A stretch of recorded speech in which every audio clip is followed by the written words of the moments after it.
Bonjour à tous et bienvenue. Dans cette nouvelle vidéo, nous allons découvrir comment se lancer à l'international en 4 étapes d'un point de vue juridique. En effet, il est indispensable de bien connaître le cadre juridique applicable aux exportations.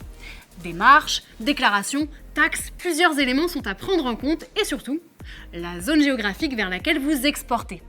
Les règles ne sont pas les mêmes selon que vous exportez au sein de l'Union européenne ou en dehors de l'Union européenne.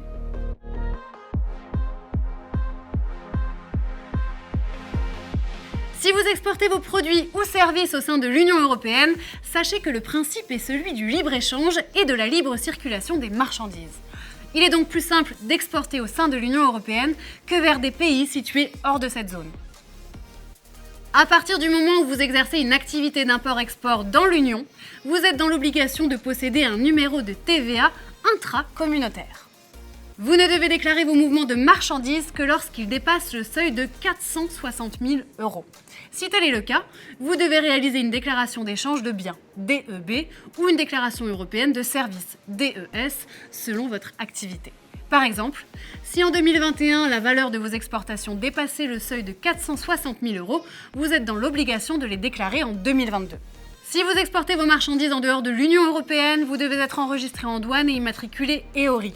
En effet, il est nécessaire d'obtenir un numéro EORI pour importer ou exporter des marchandises hors de l'Union européenne. Pour information, la demande de numéro EORI est simple et gratuite. Elle doit être faite via la plateforme Soprano. Vous êtes alors soumis à une obligation de déclaration. Vous devez procéder au dédouanement via le système ECS, système de contrôle des exportations. Cette déclaration vient compléter une autre de vos obligations, vous assurer de la sortie effective du territoire de l'Union des marchandises.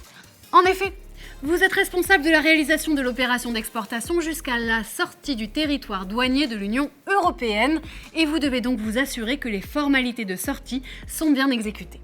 Revenons rapidement sur le parcours de vos marchandises pour bien comprendre ces obligations. Une fois vos marchandises prêtes pour l'exportation, vous devez réaliser une formalité auprès du bureau de dédouanement, une déclaration d'exportation via Delta/ECS. Le bureau de dédouanement contrôle ensuite votre déclaration et vos marchandises. Si tout est en ordre, il délivre l'autorisation d'enlèvement des marchandises que l'on appelle la main levée. Les marchandises sont ensuite envoyées au bureau de sortie du territoire avec le document d'accompagnement à l'export EAD.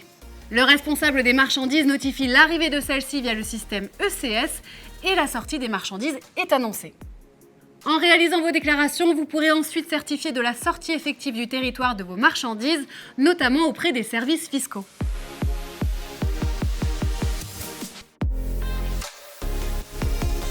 Il faut distinguer la réglementation spécifique à vos produits de la nomenclature de vos produits. Commençons par la réglementation spécifique à vos produits.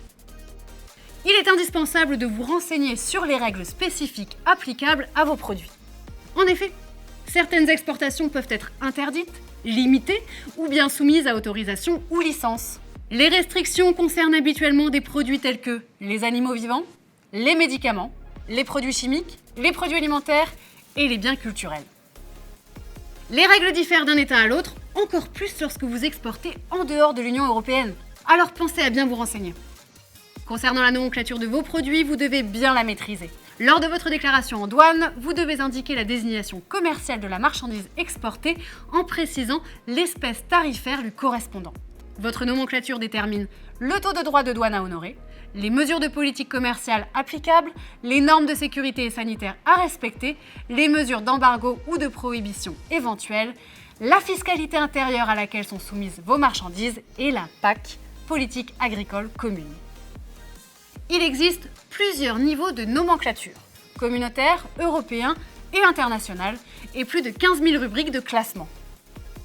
Petite astuce, si trouver la nomenclature de vos produits est trop complexe, sachez que l'administration des douanes délivre sur demande le document Renseignement tarifaire contraignant, RTC, qui indique la nomenclature d'une marchandise.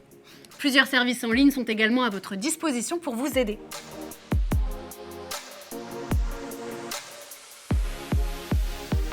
On va parler ici des sommes collectées lors du passage en douane pour la sortie du territoire. Cela ne concerne donc que les exportations vers les pays situés hors de l'Union européenne. Commençons par les droits de douane. Une taxe sur l'exportation est appelée un tarif. Celui-ci diffère en fonction du produit exporté et du lieu d'exportation, selon les accords commerciaux en vigueur. En effet, des tarifs préférentiels peuvent être appliqués ou encore une suppression totale des taxes. Pour vous renseigner sur les tarifs en vigueur pour votre exportation, vous pouvez vous rendre sur le site officiel Access to Markets. Attention à être bien vigilant lorsque vous réalisez votre déclaration en douane. La valeur des marchandises que vous déclarez est utilisée pour obtenir l'assiette de certains droits de douane. Concernant les impôts et taxes, il est possible que vous deviez vous acquitter de ce que l'on appelle les droits d'accise. Ces droits sont à payer sur les produits exportés nuisant à la santé ou à l'environnement comme l'alcool, le tabac, les huiles minérales et certains produits énergétiques. Il existe aussi une taxe forfaitaire sur les objets précieux, TFOP, qui doit être versée dès lors que vous exportez des métaux précieux, bijoux ou objets d'art, de collection et d'antiquité.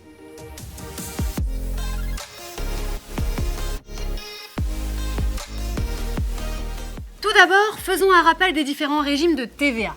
Le régime de franchise en base TVA, le régime réel et le régime normal. Avec le régime de franchise en base TVA, vous ne facturez pas la TVA à vos clients et vous ne la récupérez pas. Vous êtes donc exonéré.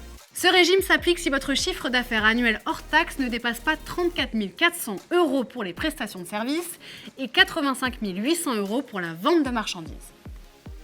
Avec le régime réel et le régime normal, vous êtes soumis à la TVA. Vous la facturez à vos clients et vous la récupérez sur vos achats. La principale différence entre les deux réside dans les formalités à accomplir. Maintenant que nous avons rappelé les différents régimes, voyons les cas d'application de la TVA à l'exportation. En principe, les exportations sont exonérées de TVA. Si vous exportez au sein de l'Union européenne, l'exportation est exonérée de TVA si 4 conditions sont remplies. La livraison de la marchandise est faite à titre onéreux. La marchandise est expédiée hors de la France. Vous êtes assujetti à la TVA. L'acquéreur des marchandises est assujetti à la TVA dans son pays.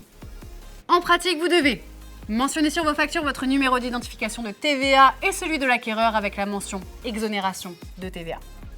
Reporter l'opération dans votre déclaration de TVA dans la rubrique Opération exonérée. Réaliser la déclaration d'échange de biens. Pour les ventes à distance aux consommateurs, les règles ne sont pas tout à fait les mêmes.